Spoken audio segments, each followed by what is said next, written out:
So, this day is all about... Yeah.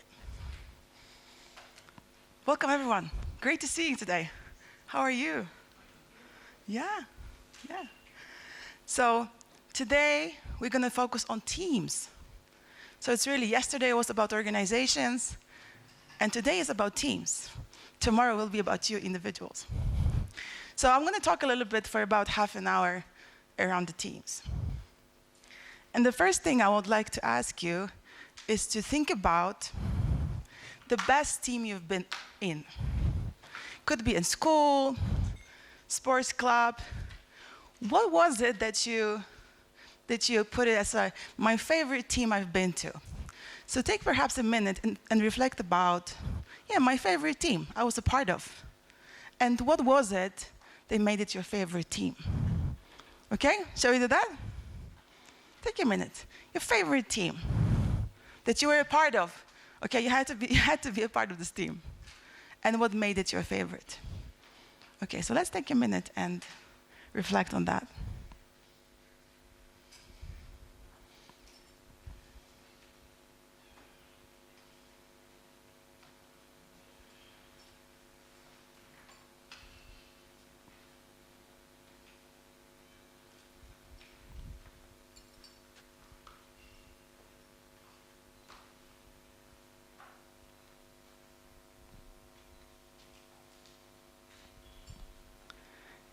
And when you are ready, just let me know if someone would like to share. Here we are. So I'm a Sunday school teacher in my church, and then we are 6 in our team. And this Sunday, when I was traveling, I was supposed to serve, and then I just wrote in the chat that guys, I want to be around, and who will chip out for me? And then somebody say, I will. And also next week next Sunday I have to serve, and then I wrote again, please, I want to be here. I'll be in somewhere, and who will help out with me? And somebody say, I will cover. Then I said, this is the greatest team. I'm not failing them. Yeah. Great, thank you so much. So someone who can cover for you and help you out when you need that. I'll give you my book. Pita. Okay. Anyone else? Your favorite team? I played rugby in campus, and that remains my favorite team to date. Because we had a tagline that we bleed for the badge. You know, there was a crest of the university in the front. So whenever you went to the pitch, you bleed for the badge. Like whatever you do, it doesn't matter. The name on the back doesn't matter. It's the name on the crest matters most, and you bleed for the badge. Whatever it takes, you have to win or lose as a team. Yeah. So can you hear it? It doesn't matter what's your name it's just you're playing for the same team. My favorite team is the team that I work with. I spend most of the time with them. We create things together. We implement things together. We reflect together. That's my favorite team. Lovely. So really having a team where I feel safe to really say, reflect, talk, express. Wonderful. Anyone else? I have ever been a part of a team that is organizing a wedding event for our best couple, our friends who are couples, and I like the way we coordinated the activity, and our friends were successfully wedded because of the joint efforts that we had. Joint effort, doing stuff together. Yeah, Rachel. I have a favorite team, my chama, 6 ladies, and we meet every month, and we cry, we laugh, and we tell each other things that people don't tell you. So I guess we love on each other. Yeah. We cry. We laugh, we share. We can share anything. Yeah, lovely. Okay. So I will leave you with that, because this is what these great teams we had. You can always look back to them and think about what was it so good about it that I've learned from it, and I want to bring it to the teams I am today a part of. Yeah. But the first thing we're going to talk about, people use this word teams. And I always, in my work, when I meet teams, groups, the first thing I ask myself, is it a team or is it a group? because there's a different way of working when I have a group in front of me or I have a team. And people use this words, interchangeably. They just say, oh, we are a team or a group, or sometimes team is much more cool word to use right now. Everybody is a team. But what exactly means a team? So before we jump, I just want to ask you, what does it mean, a team? What is the characteristics of a team? How would you define it? Anyone?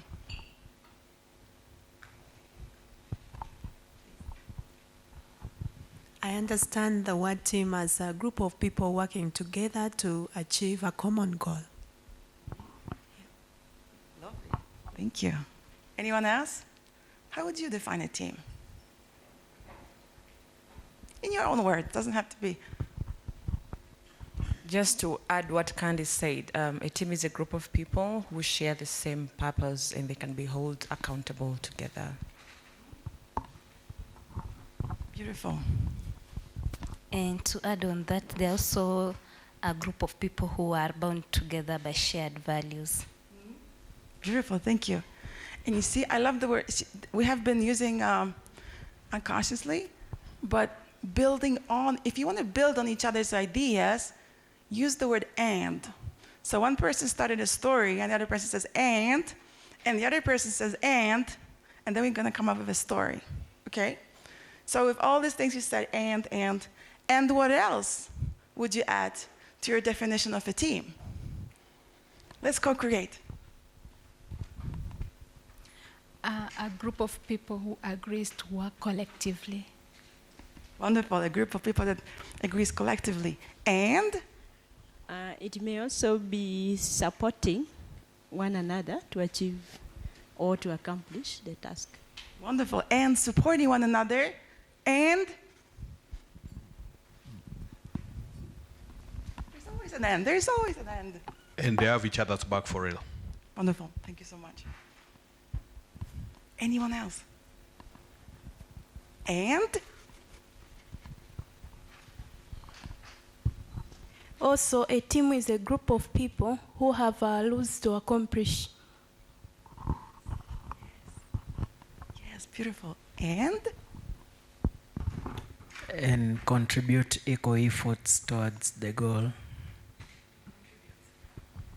Yes, thank you. Any more ands? We just leave it 3 dots. Thank you so much. And I loved how you all created the definition of a team. That was a co-creation. Each of you had your voice. Each of you, all your views were true, partial and true, and you all together created this definition. Beautiful. And here's, I wanted to just do some model or drawing. And so, because it really helps us to understand when do we talk about the teams. And you have 2 axes. So the first thing, if you look at the top and down, members need each other to do their work, and members do not need each other to do their work. And the other axe we have is they do not share a common goal and they share a common goal. So if you do not share a common goal and you don't need each other, you are a co-worker. You meet in the office, physical space. Now there's this trend of co-working spaces after COVID. Yeah, co-workers. We talk about temporary groups when we do not share a common goal, but we need each other sometimes. So it's, for example, when I would need some help with my Kiswahili. I reach out to one of you, and we work for a little while. You teach me, so we become a temporary group. But then the group dissolves. Project team, and I think this is the most important difference to see between the project team and the team. The project team is team members do share a common goal. They have a common goal, but they work independently. So they can come together, they agree, we're gonna do a training together, and then you just disappear, and you're doing finance, you're doing content, you're doing some, I don't know, communication. So you do have a goal, but you do things separately. And then comes the thing about the team. And in here, we share a common goal. We do need each other to accomplish the work. But primarily, what is the most important about the team is you share a common purpose. This is what brings the team together, the purpose. And if you would talk to the teams, they can really, the first thing they mention is yeah, this is what we are, this is our purpose, and this is why we exist. So I wanted to bring this because it's very common that people, when they talk about we are a team, but actually they are a project team. Yeah? Because in this one, the team is also caring for each other. When we're a team, we care for each other. We build relationships. We trust each other. We are safe in the group. And the relationships are really important. And if one team member leaves or something happens, you're gonna feel it. In the project group, you don't feel it, you just replace it. You were there, you were doing finance, you were gone, we bring some other finance guy or a person. In the team, you're gonna feel it, because what makes the team strong is that when you work together, you build relationships long term, and they are strong, and you help each other, and you can support each other. All the words you say, I can count on you, I can open up to you. We have a safe space here. Yeah? So, moving on. This is one of my favorite drawings. And when you have a team or a group, it shows a little bit. I just want to show you how complex it is. So you can see here, if you have 3 people, you know, by the way, everything that involves human beings is complex. If it doesn't involve, it can be complicated. Building a rocket, it is complicated. Well, you have to figure it out, you bring in the engineers. But the moment we're bringing a human being inside the equation, it's becoming complex. We're complex people. People are complex. There's so many things around us. So imagine, and this is a beautiful drawing just to illustrate, 3 people. Look at the lines of communication. It's less complex. But look what happens when you have 14 people. It's 91 lines. Whoa. I mean, you would just say, it's just 14 people. Yeah? It can get really messy, right?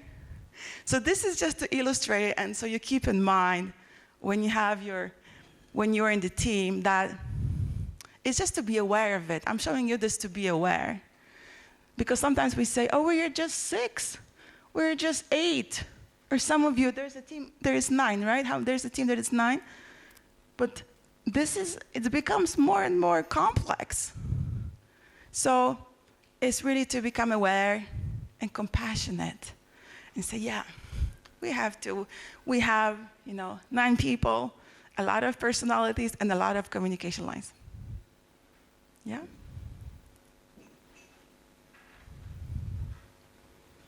I should have taken my glasses. And there's a clock. I realized when I'm here and I sit at the back that I need glasses. Seriously. It's the first time in my life I'm like, oh my God. So I'm looking at the clock because how much time I have. Okay, and this is actually one of my favorite parts. Because I consider a team like a living organism. As individuals, you have your life. We are born, and then we go through life, we experience things, we grow, we laugh, we cry, and then we die. And a team has also its own life. So if we take a team as a group of people, it also it starts, it's being created, and then you move on, you live, you grow. You know when you say when you get older, you get wiser. It's the same with teams. The more you work together, you become wiser. You know, it's the same here. And then could be at one point when the team dissolves for whatever reason. So I want to show you the stages that each team is going through. And it's called, this is actually a model. So you can Google it and you'll find it. So it's called Tuckman's 5 Stages of Team Development. And so the stages are forming, then you have storming, norming, performing, and enduring. We're going to go through all these stages.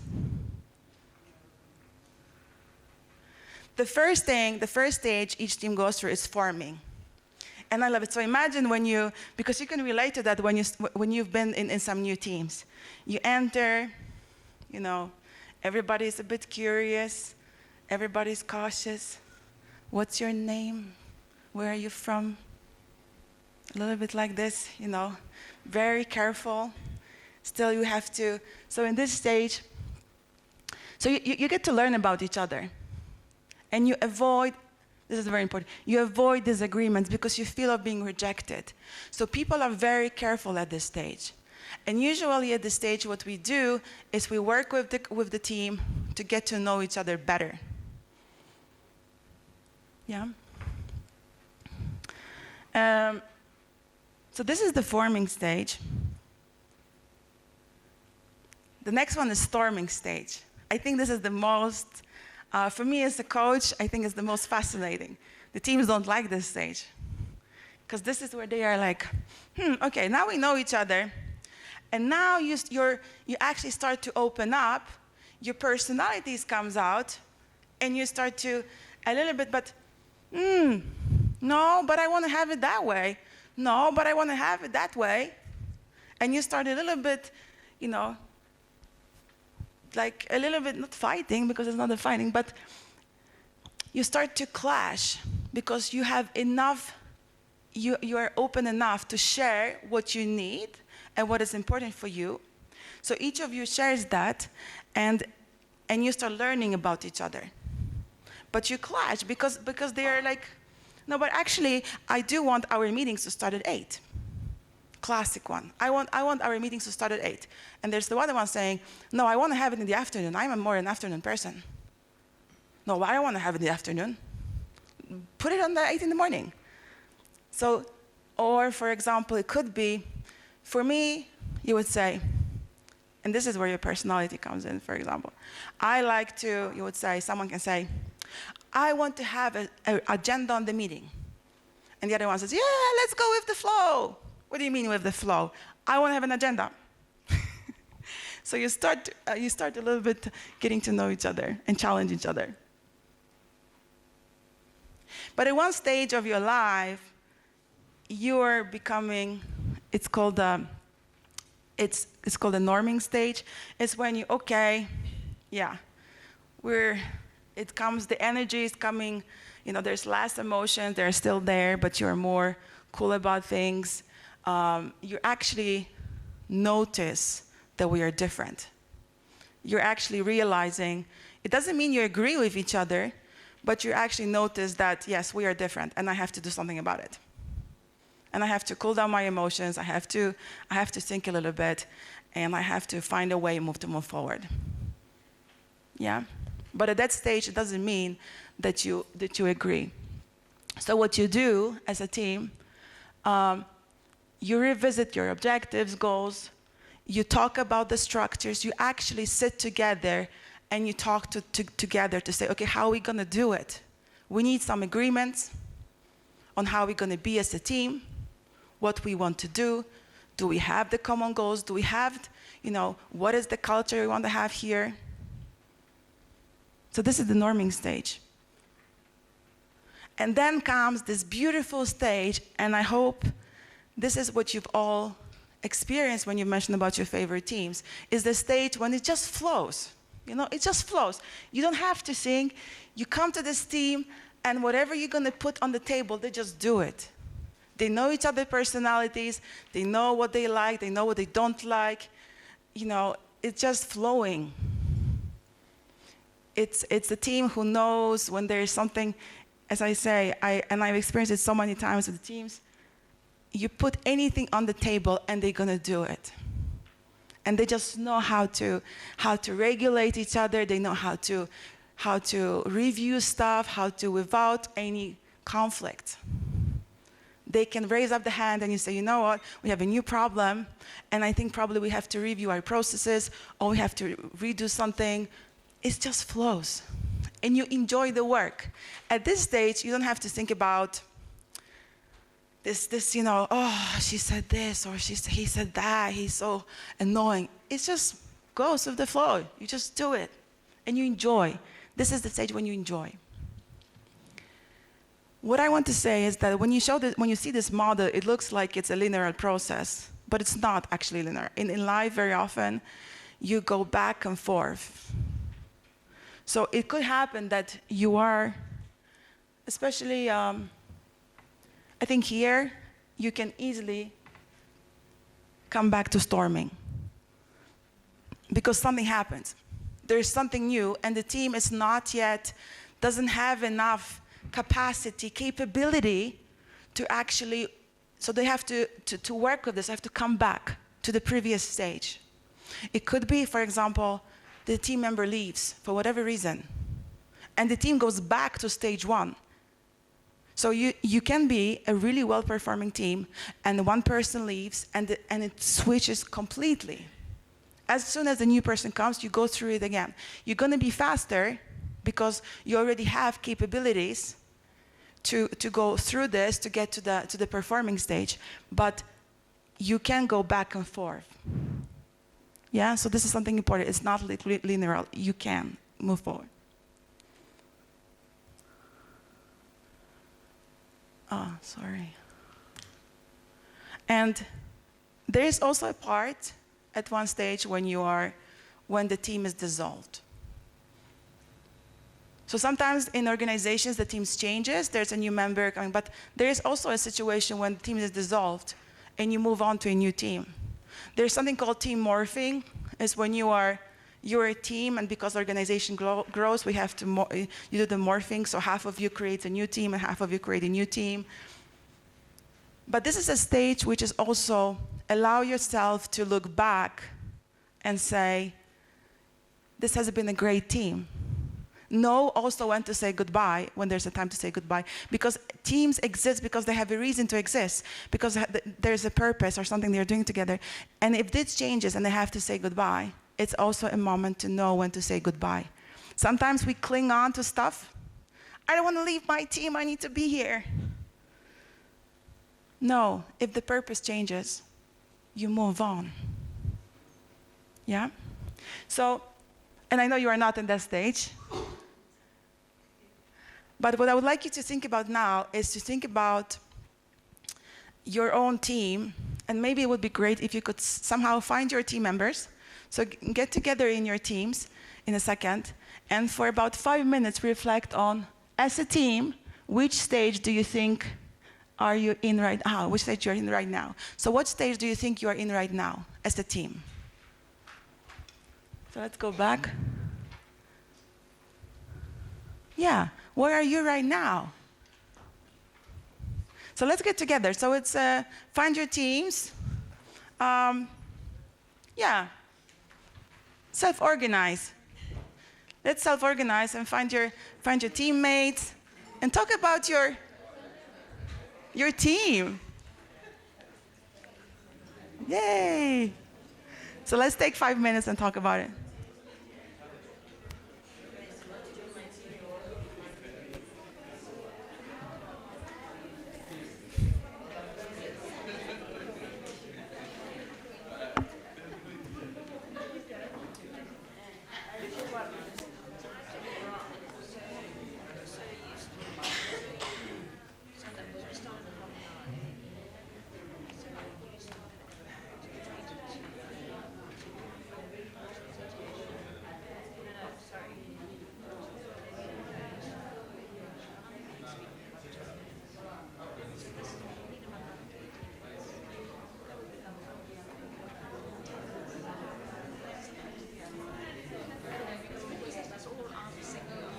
Jules, can you take a picture of me?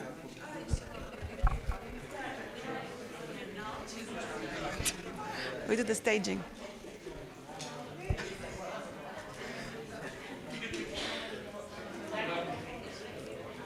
All right.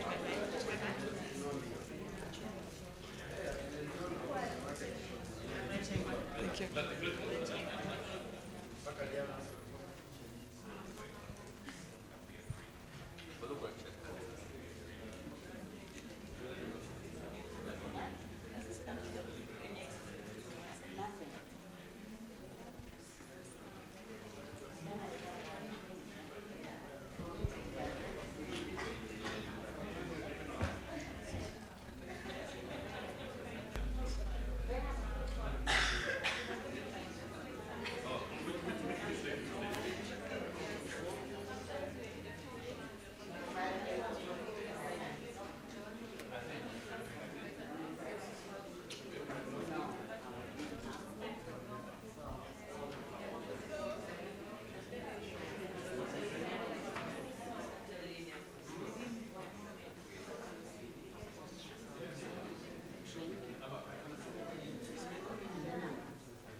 That's very good.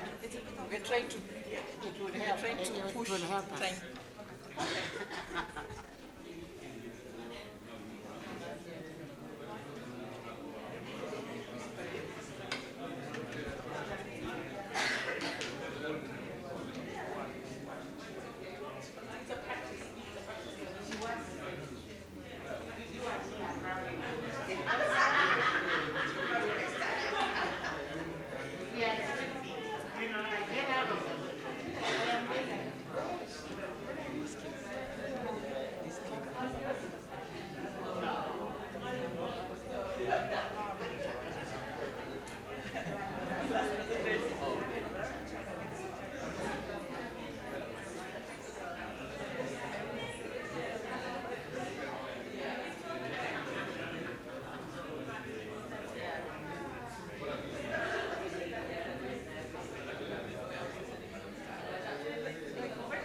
We're going to take together.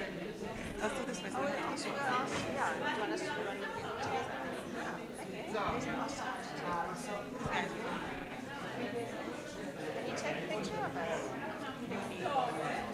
Come, so we have people behind us. Yeah?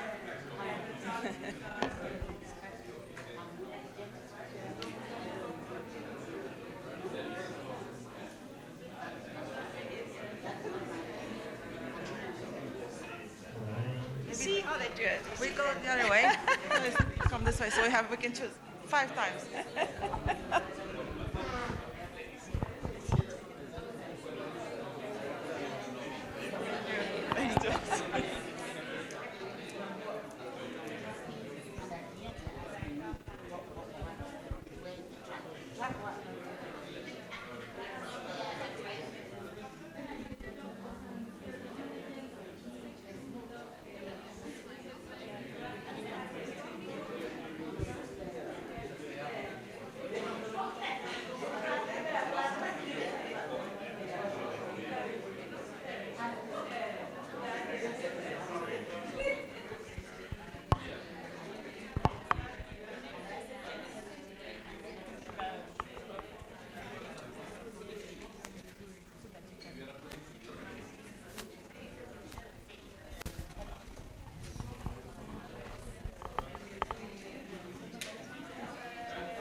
Okay, so let's take last 1 minute and maybe pick one person from the team who's going to share your insights, okay?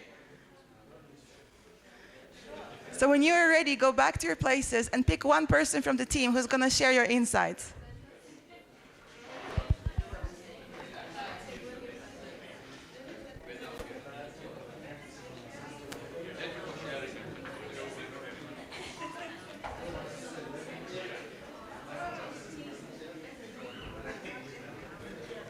All right. So let's go back to our places.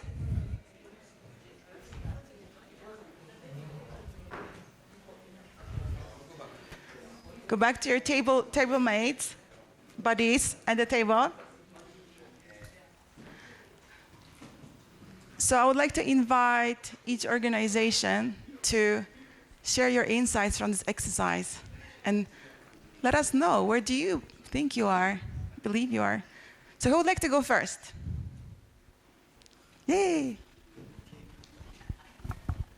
So I'm Peter from Tenmet, Tanzania. So in our team, we believe that we are not linear. We are in two stages, forming and performing. Why? In forming, we still have new team members who still wants to know the whereabouts of the organization, the mission, and to understand the details of the organization. So we are the team that is existing who is making the new team members understand about our organization, so forming. But for the existing team members, we are at performing. Why? We have the competence of what we are supposed to achieve. We already know the objective of the organization. We are much equipped with the strategic plans, needs. So we are implementing what is already there. So we are performing to get the intended outcomes. Yeah. Thank you. Thank you for sharing. Thank you. Yay. Next. I'm going to stand in the middle so you Okay. can see the whole group. Yes.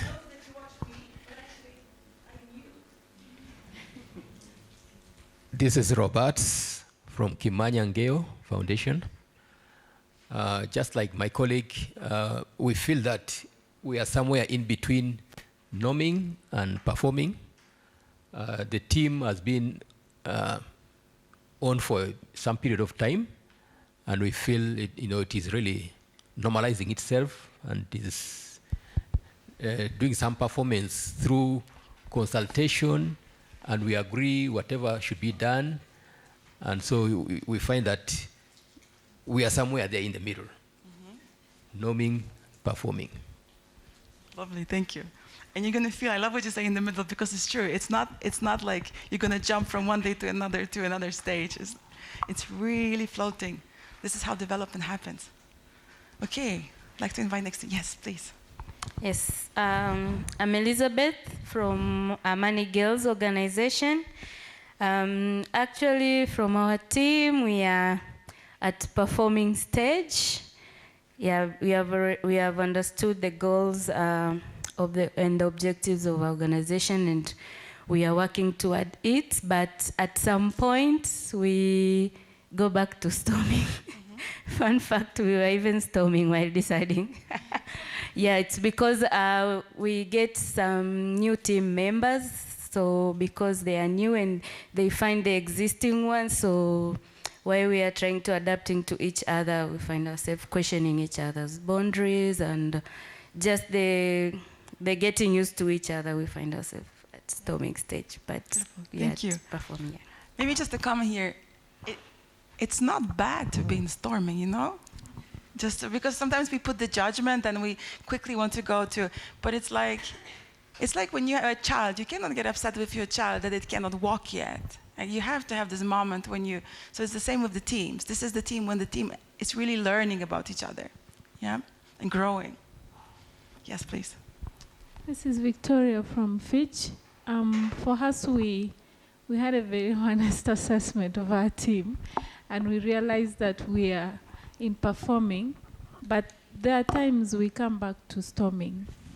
Yeah, because sometimes we have to turn the tables upside down for some things to move. And we don't have a problem doing that because we know, of course, we'll come back together, we'll solve the problem, and then we'll perform again. Yes, yes, and it's so natural, so natural. Yes.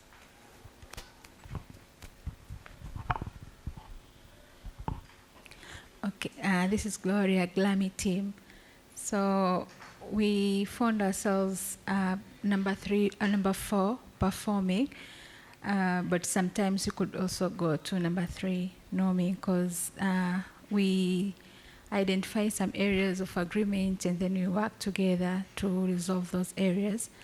And I see we are mostly currently flowing in number 4. We're performing in number 4 after realizing our personalities, after doing the Enneagram tests and get to know our personalities, makes us perform more better because we know each other's areas of strength and challenges and how can we accommodate each other's. Great. Thank you. And just to pause here, as you said, the element that was thrown to you recently was Enneagram, right? And then stuff also happens. You have these workshops and you start also, wow, you know?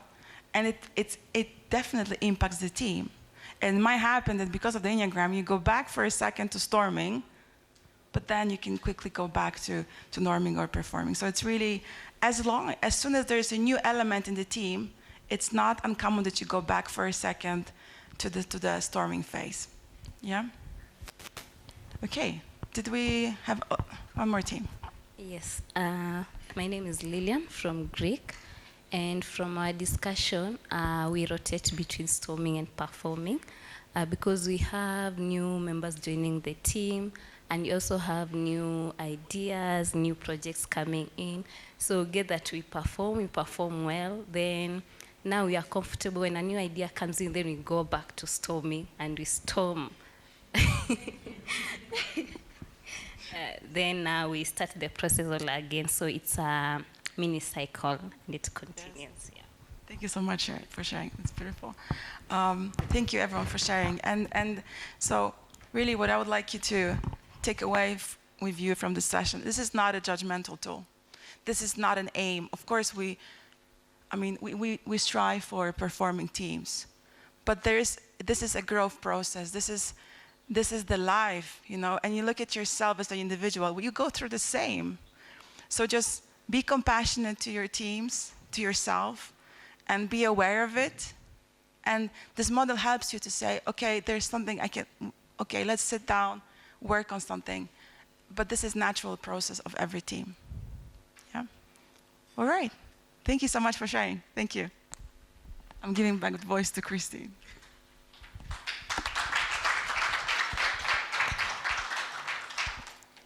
You guys do community work all the time. There are different ways of clapping.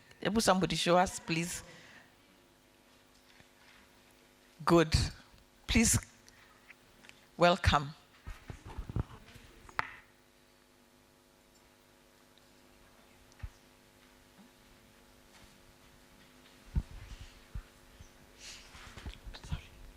Good morning. Tanzania has a different way of warming. We can start in Kiswahili, please. Pasha, pasha, pasha, pasha, pasha. Then if I say choma, okay? Yeah, we will choma 3 times. Okay, let's start.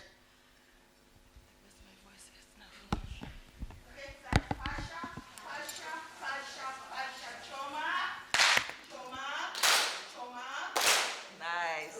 Yeah. Very good. Okay. One of the most important tools for leaders, remember you said it starts with me, then goes to the organization, then goes to the community. One of the most important things for leaders is to be authentic. It's like integrity. I don't know that you guys have the problem we have in Kenya. Every room, every place you go, the biggest value is integrity. I will not go there. For leaders, authenticity is most important. And close to that, the sister is called vulnerability. Being authentic, saying what you say, what you mean, meaning what you say. In the Arab world, they just shake hands because what I say, this is my word. So let's go through this conversation on authenticity. What does it mean for you? This is very personal because everything starts with you. And why vulnerability? Why is that important? So Joyce will take us through a session on authenticity, what it means, and then we'll conclude with vulnerability.